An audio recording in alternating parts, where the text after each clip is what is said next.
Yeah, go ahead. Okay. All right. So welcome everybody. Shabbat Shalom. I'm really so happy to see every one of you here. Some of you I haven't seen in a very long time. So it really makes my day, makes my week, makes my month. So thank you all for joining us. We have a very rich program for you today. But first and foremost, we want to thank the one who really spearheaded this program and organized everything. There's two people we really need to thank from the bottom of our hearts for preparing all of these wonders for you in the next hour. And that is Emily Levkowitz, that you can all see here. I see her at the top left corner of my screen. I don't know if she appears on your screen, but let's give her a round of applause. Thank you so much for everything. And then also Tamar Schneider, who is somewhere also here. Tamar, there you go. I see your children. Hi, hello. Round of applause for Tamar. Thank you for preparing this wonderful pre-Shabbat and pre-high holiday program. So I think the best way to start, I'm going to speak a little bit later and share with you a story. But the best way to start is to ask everyone to stand up. Let's stand up. I'm going to stand up too. And we're going to blow this thing right here. Let me take it out of the bag. And let's see if you recognize it. I'm going to blow this thing right here, the shofar. Because during this month, we prepare ourselves for the high holidays. And as we blow the shofar, we have to wake up. That's why we blow the shofar. It's like an alarm clock. But we don't wake up physically from our sleep. We wake up inside and we ask ourselves, what does Hashem want from us? Not just today, but every day. What does Hashem want from us? So I'm going to blow the shofar.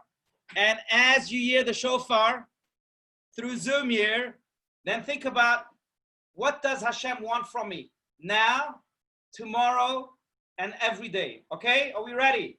Let's go. One. You know what? If you have a shofar at home, you can join me. 1, 2, and 3.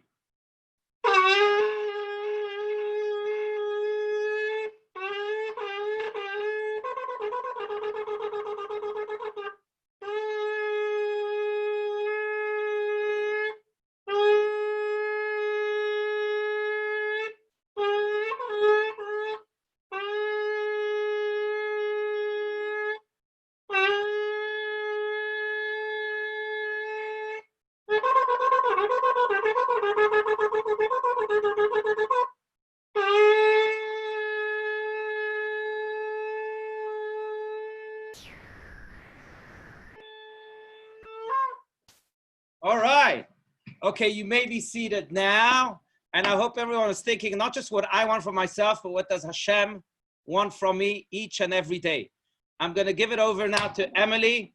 And you have, I know, a very special program, and I'll be back. I'm still here, but I'll be back to share with you a story in about 20 minutes. Great. Thank you, Rabbi. Thank you. Hi, everyone. I'm Emily Levkowitz. It's so nice to see so many familiar faces and also people I haven't met before. We miss you guys, and just grateful that you could be here tonight. I'm going to explain the kids' crafts tonight that we're going to do. I have my helpers here, and then I'm going to turn it over to a special guest we have who will lead us through some songs and maybe a story if we have time. So if you picked up the packet, the kids' packet at synagogue, the packet that you got should look like this. And in the packet, there are 2 crafts, and some of you might have only gotten one, so we'll show you both. One looks like this, and one looks like a bag like this with a little baggie and beads and some wiring in there.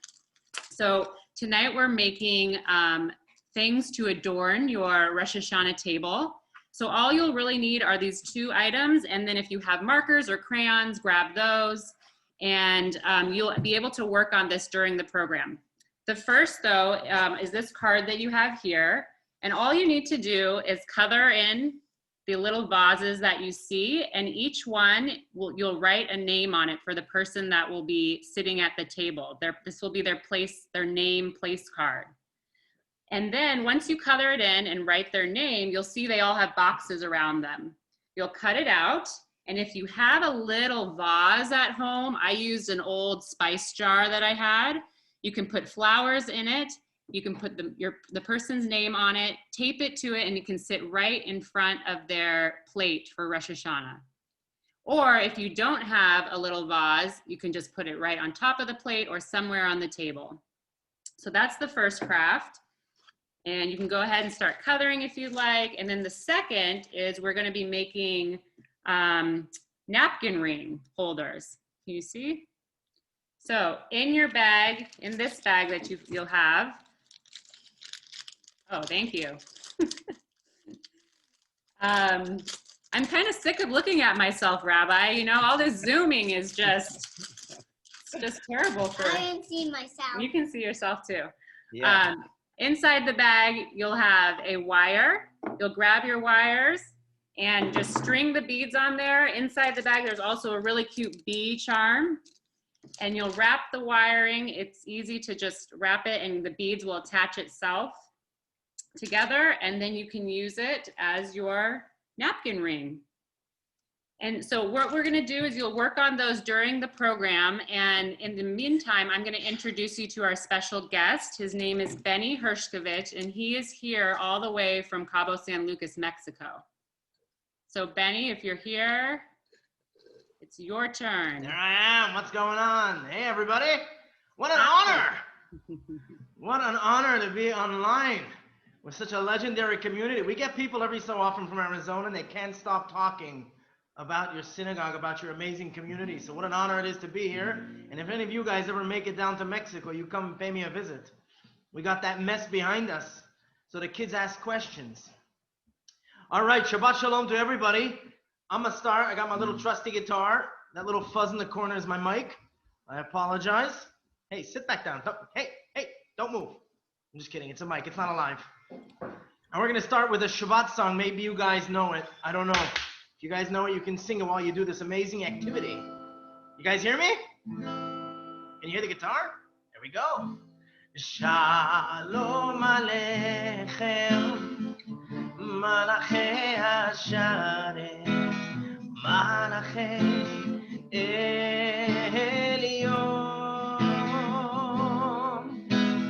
Mi Melech Malchei HaMelachim,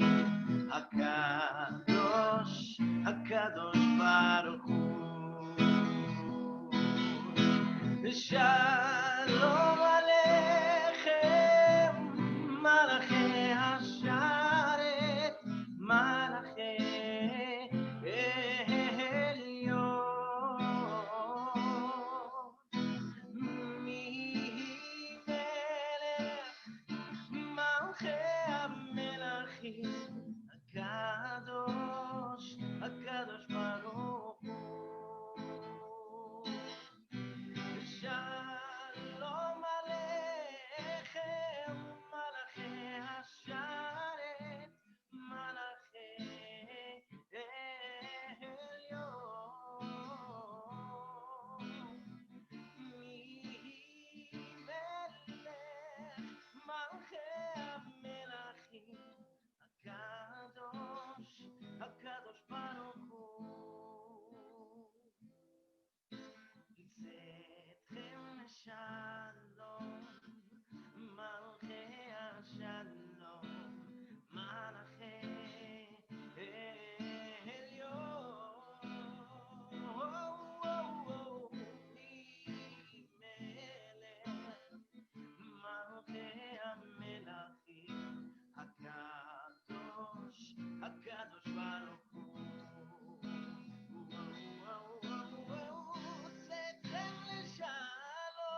And then we got a special holiday coming up next week. I don't know if you guys know this song, but it's I think it's the theme song for Rosh Hashanah. You guys tell me. Rabbi Benny, can you increase your volume a little bit? I can get closer to the mic, or I can bring the mic. Oh, okay, even better. How's that now? Louder? A little bit better. Any way to do it even How about louder? now? How we doing now? Can everyone hear Rabbi Benny? Thumbs up if yes. Let me increase my volume. One second. How do we play with this? Oh, Mike! Why is it so low? How do I? Oh, there we go. How about now? How we doing now? Oh, better. Oh, shkoyach. We can hear. Now we See? can hear. Thousands of miles away. Of course, it's not going to be that loud. Here we go. Can everybody sing this theme song? I think it's a Rosh Hashanah theme song. It goes like this. Dip the apple in the honey. Make a blessing loud and clear. Leshana tova umetuka. Have a happy, sweet new year. Dip the apple in the honey. Make a blessing loud and clear. Leshana tova umetuka. Have a happy, sweet new year.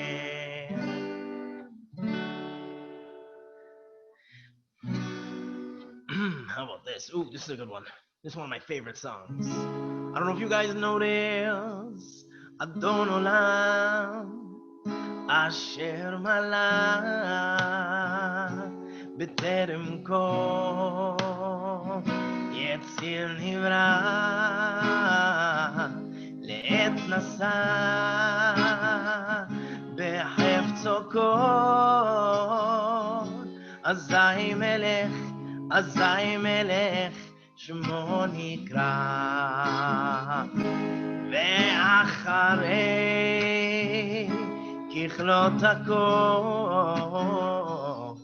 לבדו ימלוך נורא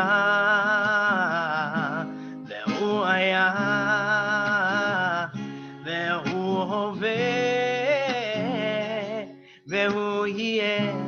והוא יהיה בתפארה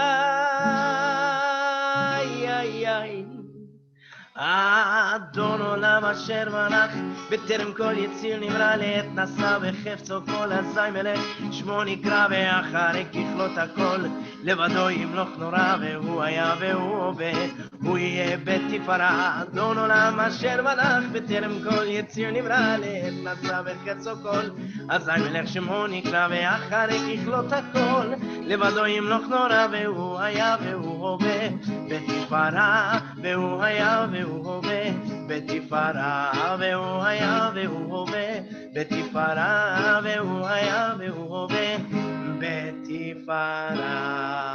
One last time. אדון עולם אשר מלך בטרם כל יציר נברא לעת נשא בחפצו כל אזי מלך שמו נקרא ואחרי ככלות הכל לבדו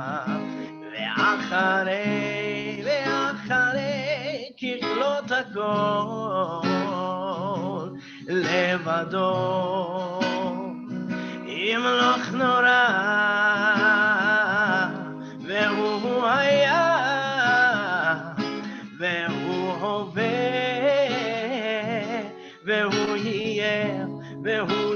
והוא יהיה בתפארה אדון עולם אשר מלך בטרם כל יציר נברא לעת נשא בחפצו כל אזי מלך שמו נקרא ואחרי ככלות הכל לבדו ימלוך נורא והוא היה והוא הווה הוא יהיה בתפארה אדון עולם אשר מלך בטרם כל יציר נברא לעת נשא בחפצו כל אזי מלך שמו נקרא ואחרי ככלות הכל לבדו ימלוך נורא והוא היה והוא הווה בתפארה והוא היה והוא הווה בתפארה והוא היה והוא הווה בתפארה והוא היה והוא הווה בתפארה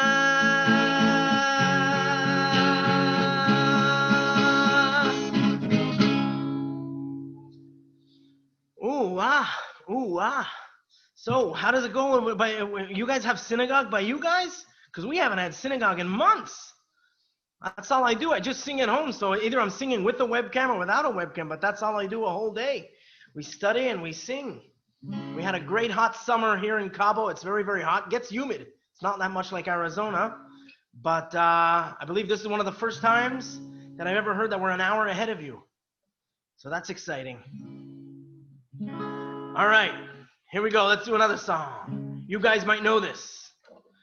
And this talks about no matter where we find ourselves, in quarantine or out of quarantine, in a good year, in a better year, we always live on. And no matter what anybody tries to do to the Jewish people, Am Yisrael Chai. Am Yisrael Chai. Am Yisrael Chai. Am Yisrael, Am Yisrael, Am Yisrael Chai. Am Yisrael Chai. Am Yisrael Chai. Am Yisrael, Am Yisrael, Am Yisrael Chai. Oh Davinu, oh Davinu, oh Davinu Chai.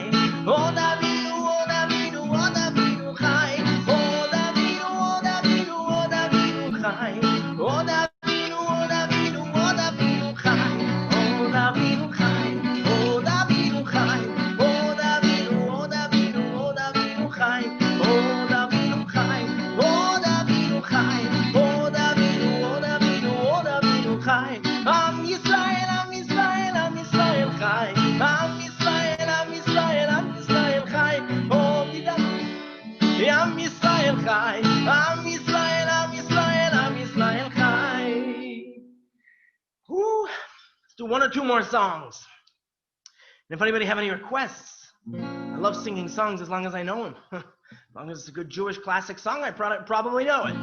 Barachaman. Any requests? Any songs? Anything out there?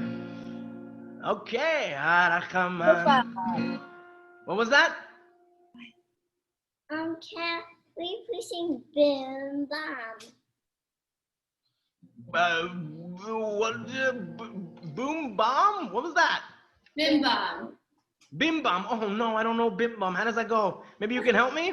Bim Bam. What? Sorry.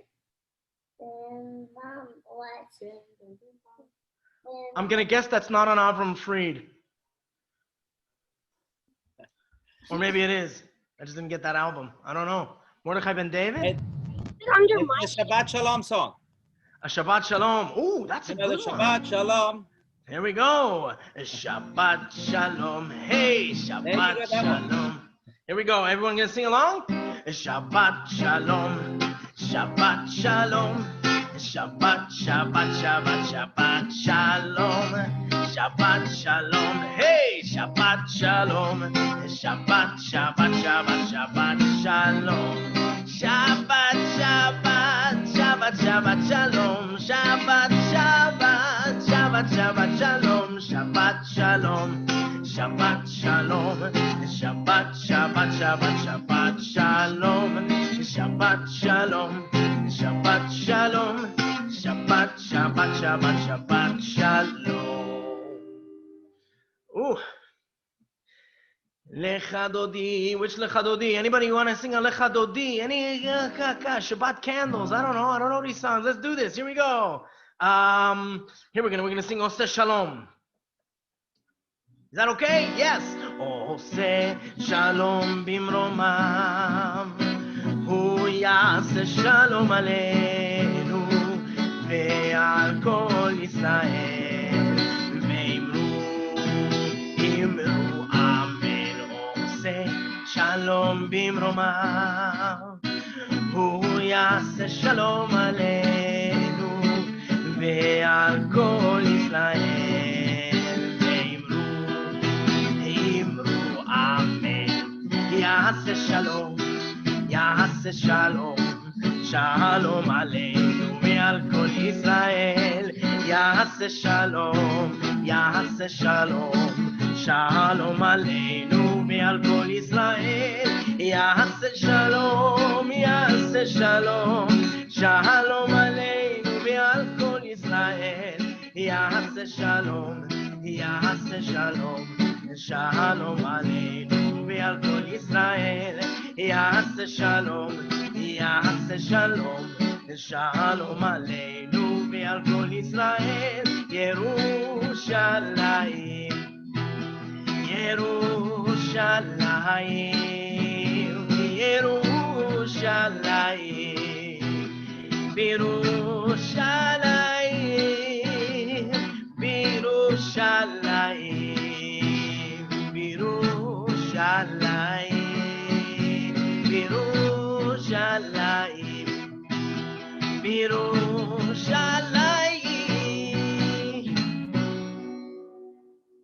Woof. All right.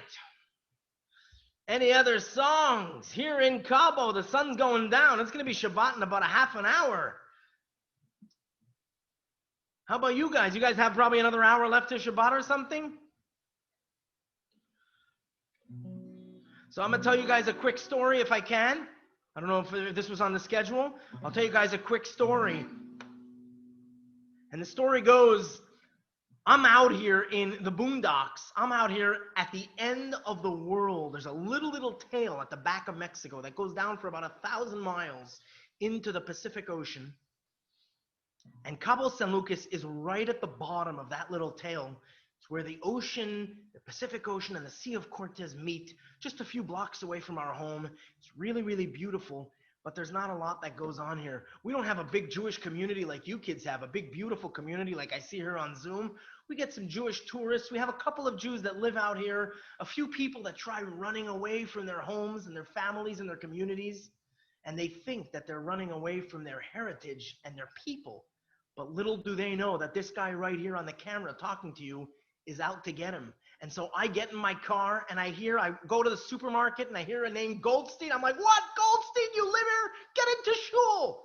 And they're shocked. And I do mitzvahs as much as I can with people that I see. And for some reason, Hashem sent me down here. God sent me down here for a certain reason. And every so often, he lets me appreciate and see why he sent me down here. And I want to share with you guys an amazing story that happened to us a couple of years ago. Me and my wife, we decided that we're going to take a little vacation. So we got into our car and we drove about an hour and a half, 2 hours away from Cabo into the mountains. There were no paved roads. It was dirt roads. It was little homes, beautiful homes with beautiful views and a bunch of cows. That's pretty much all there was. Not a lot of people out there at all. And we rented a home for 2 days and we enjoyed it. It was so beautiful getting away from everyone. Oh, wow, amazing. We're so refreshed. And then we finished our trip and we were on the way home. And we came out here just to do a vacation, right? That's pretty much what we figured, why God sent us out here, just so we can refresh our batteries and enjoy our life. Little did we know, we were on the way home. And the smart husband that I am, all of a sudden saw a dirt road. And somehow my mind told me that if I take this dirt road, I'm going to get a shortcut up to the highway. And so I turned to my wife. I said, honey, we're taking that road. We're gonna make it to the highway quicker. And my wife, the very smart woman that she is, she said, Benny, I don't know if that's a good idea. You might want to think, just go the normal way. Just go to the normal way. But me, the wonderful, stubborn husband that I am, I decided that I'm going to take that road and I'll prove her wrong. And so I turned up the road, and before long, the road turned one way, it turned another way, and I realized I was lost. Why did God bring me on this road? Now, there's a certain point in time, you guys are going to grow older, you'll find out there's a certain point in time where a husband makes a decision, and then he realizes that his wife was right all along. And so there's those few minutes before when he realized that he's wrong, but he's not yet going to admit it. It's like about 2 or 3 minutes until he finally picks up his hands and says, you know what, you win. So I was at that point. I'm like, I still think this is a shortcut. And before I know it, we're passing by the Los Barriles Cemetery. It's a little town. It's a little cemetery. There were maybe 15, 20 graves in the whole cemetery. And all of a sudden, from the back of the car, my kid screams out, look, a Star of David. So I step on the brakes. I say, no, you got to be kidding. What are you talking about? He said, look in the cemetery. Look there.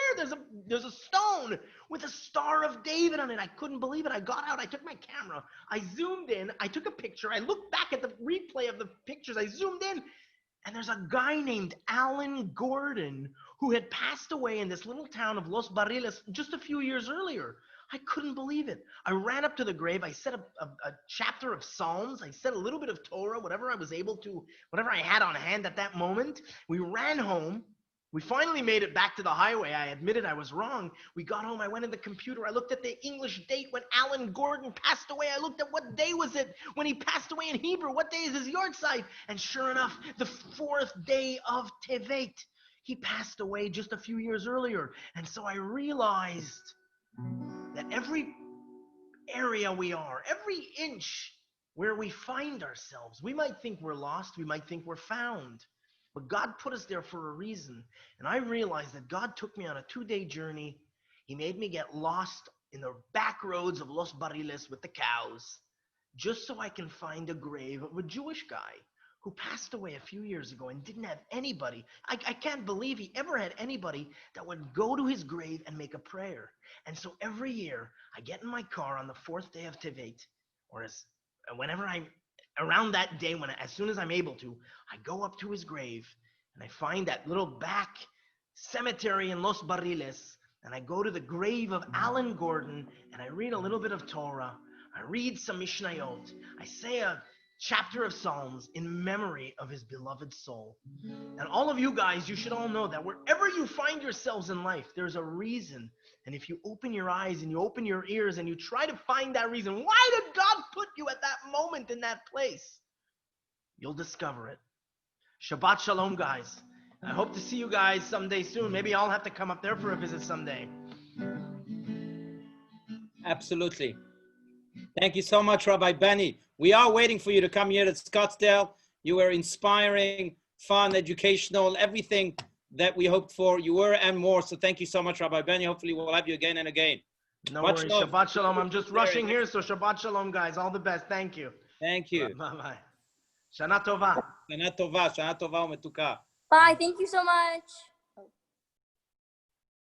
All right, everyone. So, Emily, do you want to see where everyone is standing as far as the arts and crafts? And then we can share yet another little story. Sure. Yeah, does everybody want to hold up what they've done so far? Let's see it. Let's see what you've done. This is what I did. Oh, wow.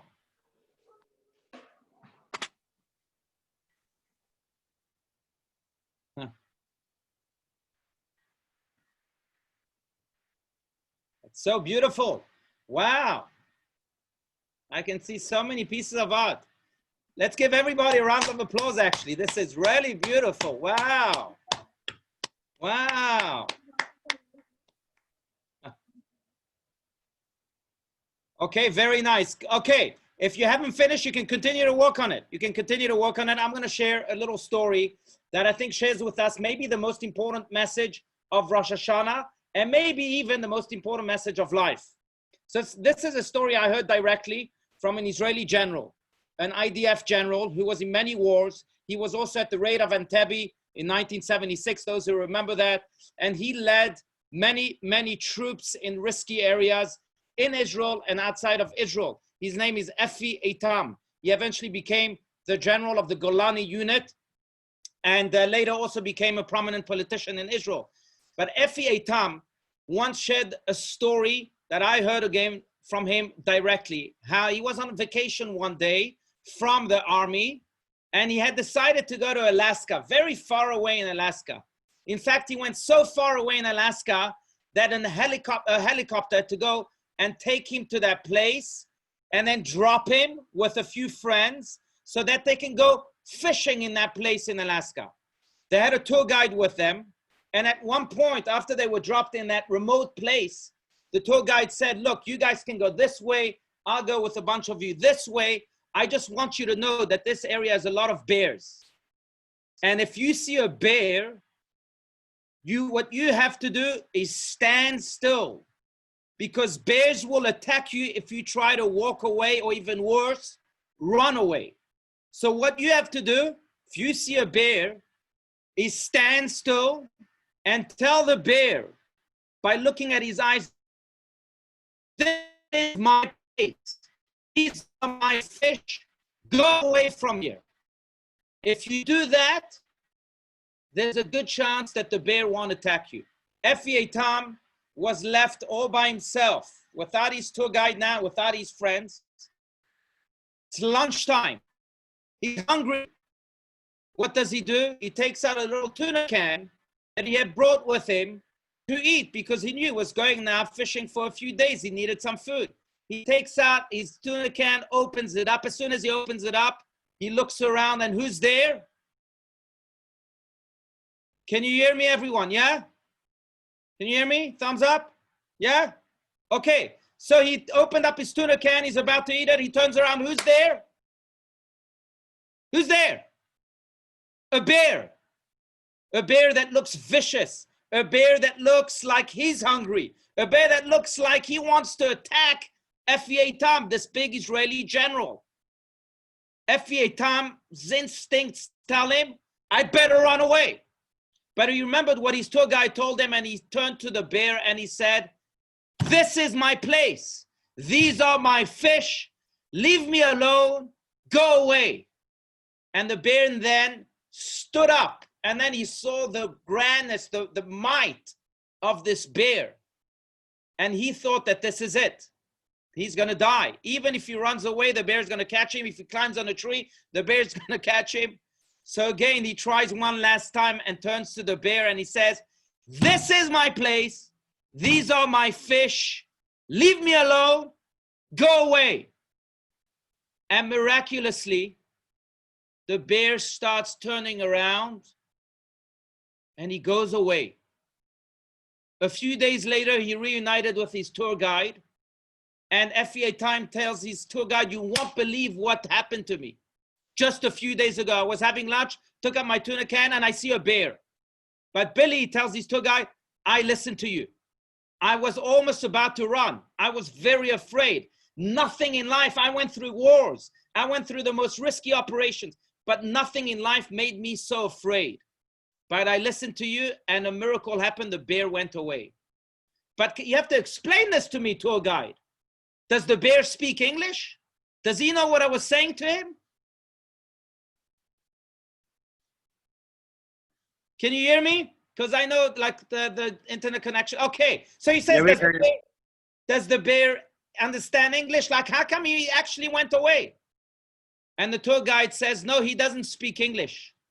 But the bear understands that he's an animal and you're a human being. And if you're firm about being a human being, being above animals, and knowing who you are and where you stand, the bear understands that and he'll go away. And that's what happened to you. And Tam says, that's when I understood the most important lesson. Maybe this is the lesson of Rosh Hashanah. And that is that on Rosh Hashanah, we have to ask ourselves, who are we? Have we been acting like animals maybe throughout the year? Maybe we spoke like animals. Maybe we fought like animals. Maybe we disrespected people like animals. Or have we been acting like human beings, even more like Jews, with values, with dignity? And on Rosh Hashanah, we say to Hashem, I promise you, Hashem, this is my place. I'm a human being. I'm royal. I am divine. Nothing will take that away from me. And I commit to being that divine self. This is my place. This is who I am. I am a soul. I am a king. I am a queen. And I'm not going anywhere. The animals then of life, the struggles of life, the challenges of life will then go away. And our royalty will reign again. That's what happens on Rosh Hashanah. So I'm going to give you a little exercise, even for the children here. And that is that as we prepare for Rosh Hashanah, think of two things. Number one, of things in a way where maybe you were a little bit animalistic. Maybe you acted a little bit like an animal. In other words, maybe you were, like I said, maybe disrespectful, or maybe you weren't behaving nicely, or maybe you were mean to someone. That's acting like an animal. So, because animals don't know how to control themselves. They don't know how to control themselves and say, well, I have to behave. So think of ways maybe where you were a little bit animalistic this year, and then take upon yourself never to be that, never to fall into that animalistic behavior again. But that's the second thing. Think of ways in which you can be in full self-control and in which you can do another mitzvah and another mitzvah, because we are royal, and royal people want to behave royally. And to behave royally, we have to behave in a divine way, which means more and more mitzvahs, more and more goodness, more and more kindness. And when we do that, I promise you, all the bears of life, not just the physical bears, but all the scary things of life will then disappear. And Hashem will bless us with a Shana Tova Umetuka, a good, happy, and sweet year. Now, we'll take a small break from all the arts and crafts. Josie, we'll take a small break from all the arts and crafts. And I'm going to ask all the parents and the grandparents here, if your children are near you, to place your hands on your children. My children are in another screen, so I'm going to place my hands on towards that screen, towards them. And we're going to say the Shabbat blessing to all of our children all together. We're going to say it both in Hebrew and in English. Are we ready? Parents, are we ready? We're going to place our hands on our children's heads if they're near you. And let's say this all together. Yevarechecha Adonai v'yishmerecha Ya'er Adonai panav elecha v'chuneka Isa Adonai panav elecha ve'yasem lecha shalom. And I will say it in English. May Hashem bless you and protect you. May Hashem make his face shine upon you and be gracious to you. And may Hashem lift up his countenance towards you and give you peace. And let's say all together now, Amen. All right, very good.